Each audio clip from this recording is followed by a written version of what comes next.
Welcome back, everybody. My name is Tim. This is another Real Ideal Gear review, and today we're looking at the MDC Infantry. Because of a comment that I got on the watch itself, actually it was for the Loris Lumabrite review that I had posted, and a comment about the MDC, because I made a comparison between the MDC and the Lumabrite. And one of the things that the Lumabrite has are drilled lugs, which this does not have, and also it has removable lug bars.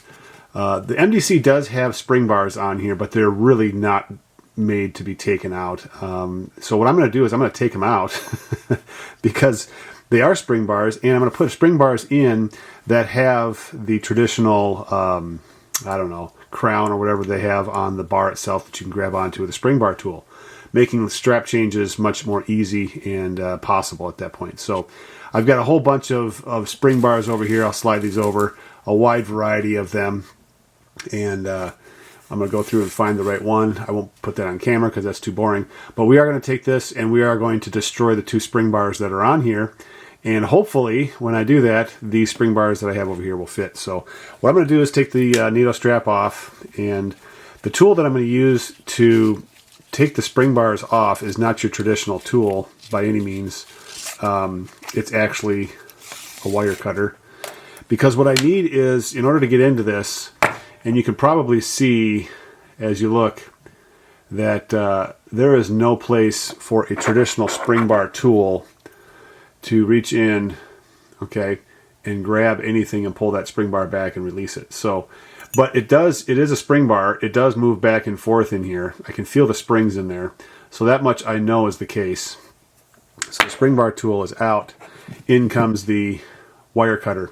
The reason for the wire cutter is I need something that can cut on the very tip of the cutter, and then from there, got that cut off. Okay, so here's what the end of the non-spring bar looks like. Okay, so there it is. So it has, it has that tip on the end that works. We'll do that to both sides. Okay, and we're going to cut that off. Actually, that one just came out, mostly because I bent it so much that it was able to come out. So there we go. So there's our spring bar components for the watch. Now we have to find the correct length spring bar, so I'll be back with that in just a sec. All right, we're back. I gave up on the potpourri bag full of spring bars and went back to my trusty organized kit that has them all arranged by overall width or length of the bar. Couple things to keep in mind. The spring bar is designed to do two things. Number one, maintain the strength of the barrel itself. So the size of the barrel of the spring bar is important, especially for the type of tasks that it's going to be fulfilling. So if you have a very tool watch oriented watch that's going to get beat up a lot, you're going to want a heavier duty barrel. Also, the spring bar has obviously springs inside the barrel that keep the tip of the spring bar in the lug hole. So you want to have the right size or the right length spring bar for that reason. But remember, it's the shearing strength of it's the lateral, 90 degree or opposing force against the end of the spring bar and the lug hole that really is important. So, quality spring bar is going to be really good, especially for a watch that gets beat up a lot. For a watch that's lighter, this MDC Infantry is a lighter watch as far as just overall weight. It's a lower profile watch. It's not going to snag on a lot of things. Although the strap, the NATO strap is a little bit more bulky, but it's just overall the NATO style strap and the watch itself are not going to be snagging a lot of stuff. So I'm not too concerned about having, a heavy duty spring bar in here. We're going to go with just kind of the average one, and we'll see. And I'm going to test this to make sure that it works out right. So the way we're going to do this, we'll put this back in. The way I put spring bars in is stick obviously one end in there, and then I hold it with my other hand. So I got my hand around the watch basically, and I'm holding the spring bar at the same time, so it doesn't shoot out of my hand if it doesn't go in right away. So grab the spring bar tool and push down, and it should snap right into place. Grab the ridge on the edge there. I got too much pressure on here. Start over. There we go.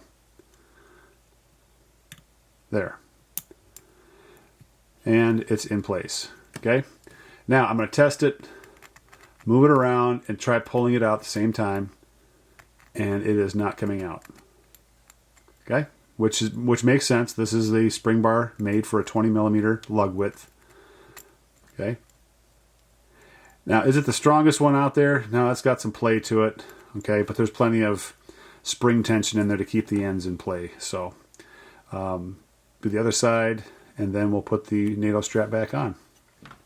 Now, what this does is it gives me now the option of swapping out quickly the strap. Okay, there's the other one. So now I've got them both in place. Now I've got the traditional spring bars in place. So, all right. So, quick thank you to Matrix Egg for putting this out. Got the traditional normal spring bars in place, and now we will get this all reset. And we are back in business. Okay, we'll zoom out just a little bit here so you can see this, and take this, and I'm just going to pull on this to make sure that it's all good. It's good. Now keep in mind too that when you pull on a strap like this, you're not going to be putting a lot of the pressure on one point on the spring bar. You're going to be putting pressure across the entire spring bar. So that's what makes even what appears to be a flimsy spring bar so effective, because it's the shear strength. It's not the actual I don't know, the construction of the barrel is important, but when you spread that force out over the entire pin, you get quite a bit of strength out of it that way. So there you go. That is the swapping out of spring bars that are not designed to come out very easily. Put in some ones that do come out easily. Now I have the option to put all kinds of straps on this one. All right, you guys take care. But my name is Tim. This has been another Real Ideal Gear review. We'll catch you all next time.